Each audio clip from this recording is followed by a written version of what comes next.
You know, Michael Jordan in career, his whole career played 78 games a year. And that's not even counting the playoffs when you're playing, you know, in the preseason. So you're talking about 115 games a year. That dude probably played in about 112 of those 115 games. End the debate, please. Here we go. 3 parts. One player has won the scoring title, regular season MVP, was first team defensive player, led the playoffs in scoring, and won the MVP in the finals. All 5 things. It's only happened 4 times in the NBA. You know who the 4 players who do it were? Jordan, Jordan, Jordan, Jordan. But you have to really play hard.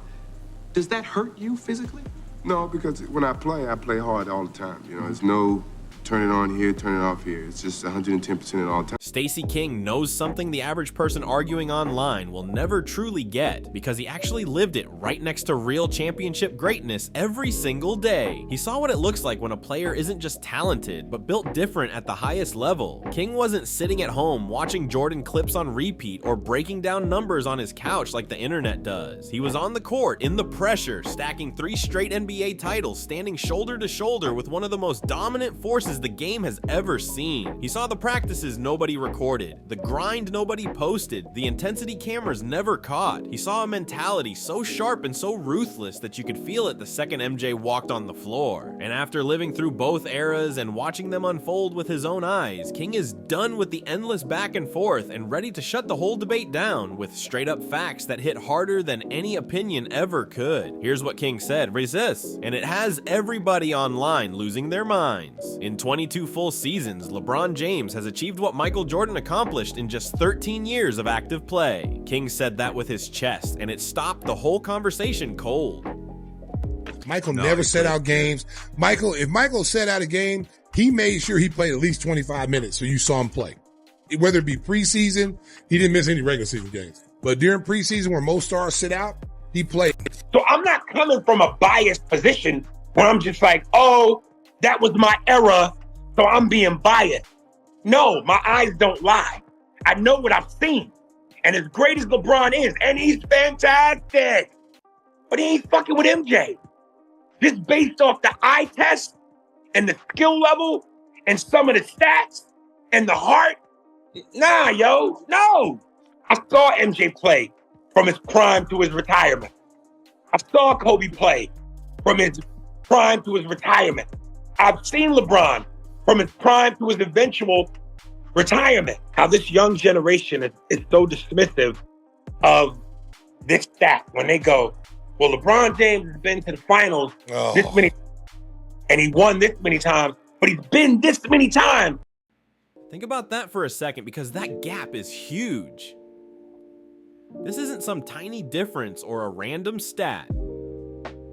LeBron needed almost double the time to reach the same ground Jordan covered while taking 2 years off to swing baseball bats. That's not an argument. That's simple math that anybody can understand. And the moment you break that down for what it really means in the greatest of all time conversation, the whole thing starts falling apart. It's wild when you look at it through pure efficiency. Jordan's 13 seasons gave the Bulls 6 championships, basically 1 ring every 2 years. LeBron's 22 seasons have produced 4, which comes out to 1 championship every 5.5 years. That gap is massive when you say it out loud. Jordan was winning at more than double the pace, and that's across his whole run, not just a hot stretch. This isn't about disrespecting LeBron. Nobody is denying his greatness. But what Jordan did was a totally different level of control and dominance. And that's only the start of the efficiency talk. Jordan grabbed 6 finals MVPs in those 13 years, while LeBron took 4 over 22 seasons. Jordan collected 5 regular season MVPs. LeBron has 4.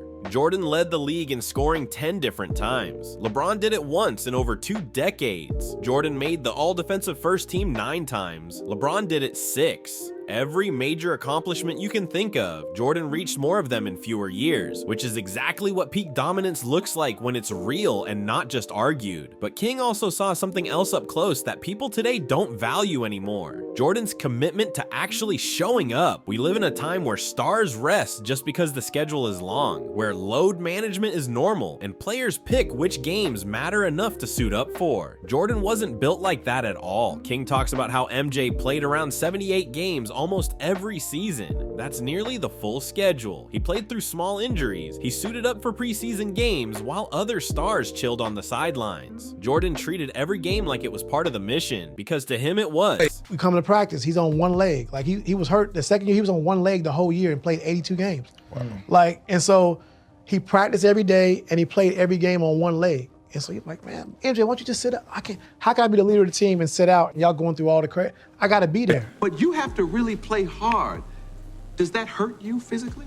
No, because when I play hard all the time. You know, there's no turn it on here, turn it off here. It's just 110% at all times. And that mindset is something King respects more than anything he ever saw from the outside. Jordan didn't just show up for big arenas. He showed up everywhere, even in small cities during preseason games, because he knew fans in every corner deserved to see him compete. The Bulls would roll into places like Lincoln, Nebraska, and while most superstars today won't step on the floor for preseason matchups, even in major markets, Jordan laced up and gave those fans a real show. King never forgot the mindset behind that. Jordan believed he owed something to the people paying their hard-earned money to watch basketball. He understood his whole lifestyle. The salary, the endorsements, the fame came from fans who loved the sport. So if he was healthy enough to play, he played. No excuses, no sitting out for tiny issues, just real commitment to the game and to the people supporting it. Now compare that to the modern era, where stars skip back-to-backs, rest during random stretches, and treat the full 82-game season like it's some impossible mission. LeBron has had plenty of rest days and missed games throughout his career. And again, this isn't about attacking anybody. It's about showing how Jordan's approach was built different.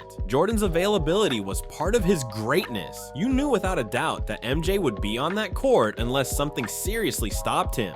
That dependability, that steady presence, that iron mentality separated him from every player around him. And here's a stat that shuts arguments down before they even begin. There's one achievement that represents complete domination of the sport: winning the scoring title, regular season MVP, first team all-defense, leading the playoffs in scoring, and taking home finals MVP all in the same season. That means you were the best scorer, the best player, an elite defender, and the top playoff performer all at once. Guess how many times this has ever happened in NBA history? 4. And guess who did it all 4 times? Michael Jordan. Not Magic, not Bird, not Kareem, not LeBron. Just Jordan. 4 different seasons where he reached full-on basketball supremacy. That's not an opinion. That's proof, straight up. LeBron supporters love bringing up his finals trips like it's the ultimate flex.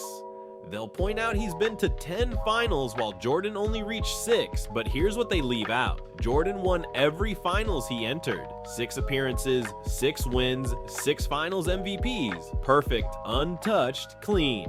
LeBron reached 10 and won 4, which means he lost more finals than he won. Think about that. More losses than victories when the stage was at its highest. That isn't greatness at the very top. That's falling short when everything matters the most. Jordan never let the finals get slippery. Once Chicago punched their ticket, everyone knew how the story ended. MJ wasn't leaving without that trophy. The pressure never pushed him back, the moment never shook him, and the stage never swallowed him up. 6 times the lights were the brightest, and 6 times Jordan came through with everything on the line. Real greatness shows itself when the pressure is heavy. There's no escape, and excuses don't exist. That's the difference people ignore when they compare eras. LeBron's finals track record paints a completely different picture from Jordan's. Dallas 2011 is still remembered as one of the biggest superstar collapses ever. That run was supposed to be LeBron's big moment. The Miami super team with Wade and Bosh, the chosen one, finally getting his championship shine. Instead, we watched him average only 17 points per game in the finals and fade when Miami needed him the most. Jason Terry outscored him in that entire series, and that's something Jordan never dealt with. Not once in 6 finals did he shrink away from the moment. Stacey King saw Jordan's leadership up close, and it shaped his whole idea of what a true champion looks like. Jordan didn't just play with talented teammates. He turned them into killers through non-stop pressure and insane standards. Practice under MJ wasn't casual. It was a battlefield that made everyone sharper and tougher. Scottie Pippen turned into a Hall of Famer because Jordan pushed him past every comfort zone every single day. Dennis Rodman became a rebounding icon because Jordan demanded excellence in every role. Steve Kerr knocked down championship-winning shots because Jordan created trust, created opportunities, and believed in his guys when the moment was huge. And this is exactly where LeBron's style is completely different. LeBron has always needed stars who were already built, already polished, already performing at elite levels before teaming up with him. In Miami, he joined Wade, who already had a ring, and Bosh, already an all-star. In Cleveland, he had Kyrie Irving and Kevin Love, both established top-level players. In Los Angeles, Anthony Davis was already a full-blown superstar before teaming up. LeBron doesn't take role players and shape them into champions. He links up with stars who already made their name. Jordan stayed in Chicago and turned whoever was on the roster into real winners. He didn't call up superstars, didn't form super teams. He set the tone and forced everyone around him to level up through pure example and leadership. One guy built dynasties from scratch, the other assembled them out of pieces that already existed. And the argument that Jordan faced weaker competition, King has heard that story a million times, and it falls apart the second you look at the details. People who say that never watch the real battles. Jordan went up against Magic Johnson in the Showtime Lakers. He ran into Larry Bird's Celtics, one of the toughest teams ever. He had to play through Hakeem Olajuwon's Rockets, fight Karl Malone and John Stockton's Jazz in back-to-back finals runs, and take on Charles Barkley, Patrick Ewing, Reggie Miller, Clyde Drexler, and a whole list of Hall of Famers right in their primes. The competition was stacked, brutal, and physical, and the game Jordan played was way tougher than the league today. Hand checking was allowed. Defenders could put hands, arms, and body on scorers and make every shot a battle. Players had to finish through real contact, not light bumps. Fouls weren't called for tiny touches, and technicals weren't handed out for basic intensity. Basketball back then demanded more toughness, more grit, and more control. And Jordan thrived in that pressure without ever backing down. Back then, you didn't get hit with a technical just for showing emotion. That era was physical, rough, and only the strongest players survived it. And in that environment, Jordan still averaged 30 points per game for his entire career. If you drop prime MJ into today's spaced out, touch foul, freedom of movement NBA, he'd probably be dropping 40 a night without breaking a sweat. LeBron plays in the most offense-friendly era the league has ever seen. The rules are built to help scorers. Even light contact can get called a flagrant, and staring at someone too long might earn you a technical. The floor is spread wide open with shooters everywhere, making driving lanes easy and defensive pressure watered down. And even with all these advantages created to help offensive stars shine, LeBron still hasn't touched Jordan's scoring dominance. One scoring title in 22 seasons versus Jordan's 10 scoring titles in just 13 years says everything you need to know. The numbers don't back up any argument that LeBron is the superior scorer or the more dominant offensive player. They point clearly in one direction, and King saw it unfolding in real time. Now let's talk cultural impact, something King witnessed explode right in front of him. Jordan didn't just play basketball, he changed the entire world around the sport. In those 13 years, he became the most recognizable human on earth. He took the Chicago Bulls from a struggling, overlooked team and turned them into the most famous squad in global sports. Jordan made basketball must-watch entertainment even for people who didn't care about sports before. His influence reached countries where basketball barely even existed at the time, and he made it cool everywhere he went. The sneaker world tells the story better than anything else. Jordan brand still runs the entire market more than 2 decades after MJ retired. His shoes outsell every current player's signature lines combined. Kids today who never watched him play still wear Jordans because the brand he built is bigger than the game itself. That's cultural immortality, influence that can't be measured. LeBron has been chasing that type of global impact for 22 years, and he's still nowhere near it. His shoes don't move like Jordan's, his brand doesn't carry the same force, and the cultural footprint doesn't hit the same scale. Even Hollywood showed the difference. The original Space Jam was a global moment that introduced Jordan to kids who had never seen a single NBA game. It turned him into a character, a legend, something larger than sports itself. When LeBron tried to follow that blueprint with his own Space Jam sequel, it fell flat. People didn't care, and it didn't even come close to the original's impact. You can't force cultural dominance. It happens naturally through unmatched greatness, or it doesn't happen at all. Clutch performance is another area where King saw MJ separate himself every time. Jordan in pressure moments was like a different creature. The shot over Craig Alo to beat Cleveland, the legendary flu game where he could barely stand but still drop 38 and hit the game winner, the shrug game against Portland when he hit 6 threes in one half, the final shot over Brian Russell to win his 6th title. These moments define what clutch really means. When everything was on the line and history was being written, Jordan delivered every single time without hesitation. LeBron has had clutch moments too, but he's also had big nights where he went missing. Most famously, Game 5 of the 2011 Finals against Dallas, where he went invisible, and several playoff runs where his teams came up short because he didn't take over when it mattered. When you're pushing your name into the greatest ever conversation, those big stage failures matter a lot. Jordan never had a single playoff series where people questioned his effort, his heart, or whether he showed up when everything was on the line. He never cracked under championship pressure, and that steady greatness in the hardest moments is what separates the legends from the all-time giants. King also highlights Jordan's defensive greatness, something that gets skipped way too often in modern debates. MJ won Defensive Player of the Year in 1988. He made 9 all-defensive first teams.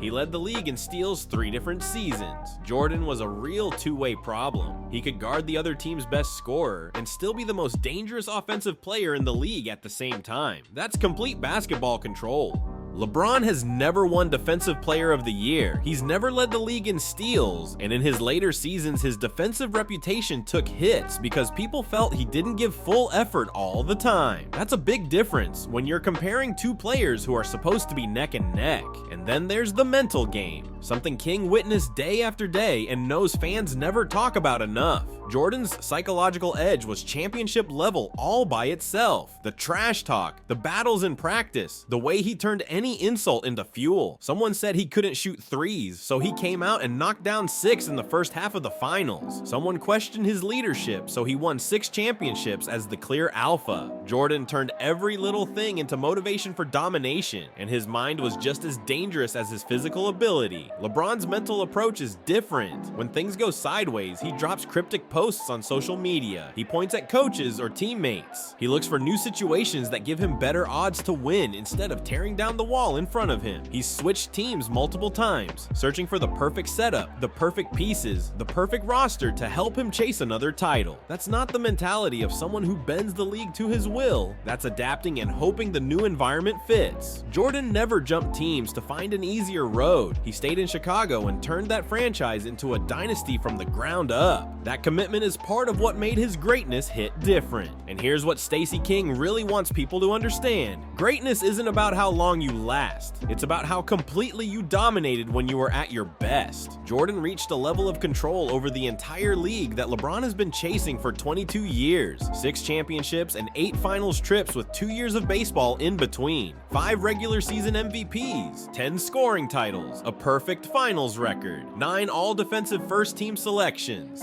a career scoring average of 30.1 points per game, a global icon status that nobody, not one athlete, has matched. And all of this happened before LeBron even stepped into the NBA. The whole longevity argument that LeBron fans rely on actually proves the opposite. Playing longer without matching the same level of peak dominance just means those average seasons got stretched over more years. Jordan could have played until age 45 and chased every record in the book if he felt like it, but he didn't need to. His greatness was already stamped. Jordan walked away after accomplishing everything that actually mattered, and he did it at the very top. That's real confidence. That's legacy locked in forever.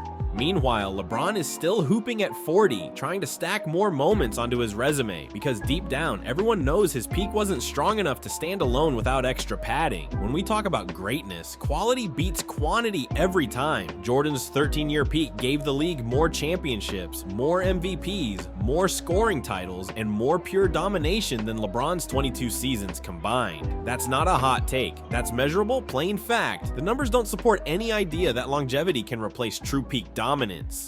2 decades of very good can't beat 13 years of completely unstoppable, and Stacey King doesn't even put LeBron in his top 3 of all time. He believes Kareem Abdul-Jabbar, Kobe Bryant, and Wilt Chamberlain all have stronger cases for the number 2 spot behind Jordan. That's coming from someone who lived through those wars and won titles in that era. Kareem dominated across 2 decades with 6 rings and the scoring crown. Kobe grabbed 5 championships with a mindset built for pressure and big moments. Wilt put up numbers that look unreal even today. Meanwhile, LeBron is fighting just to stay inside the top 5 conversation while Jordan sits alone at number 1 without any threat to his spot. And the 2011 finals, that's a mark on LeBron's legacy that will always stick. That was supposed to be the moment. The super team built around him, the talent advantage on his side, the whole stage prepared for his big coronation. Instead, he folded 8 points in a finals game, outscored by role players, disappearing right when his team needed him. Jordan never had anything close to that. Not in college, not in the NBA, not when everything was on the line. Everything King saw during those championship years shaped how he understands greatness. Jordan's preparation, the standards he set, the way he treated every single game like it shaped his legacy. That level of focus isn't something you debate. You either reached that level or you didn't. Jordan reached it, owned it, and never let it go. He dominated the league completely. He showed up every time it mattered, and he locked in all of it in just 13 years. The GOAT debate honestly shouldn't even exist anymore. Jordan answered every question more than a decade ago and left the game as an undisputed champion with nothing left to prove. The only reason this debate still floats around is because a new generation wants their favorite player to be the best ever. But wanting something doesn't make it real. Hoping doesn't erase history, and playing longer doesn't match the kind of peak Jordan had. Longevity can't rewrite what actually happened. Michael Jordan conquered basketball in 13 years, 6 championships, a perfect finals record, 10 scoring titles, 5 MVPs, cultural icon status, global superstardom, everything. The math is simple, and Stacey King spelled it out clearly. What took LeBron 22 years to build, Jordan finished in 13. Case closed, debate over. The throne only has 1 seat, and Jordan claimed it the second he hit that final shot in 1998 and walked away untouchable. Everything else people argue about is just background noise. If you like this breakdown, make sure you hit like, share, and subscribe.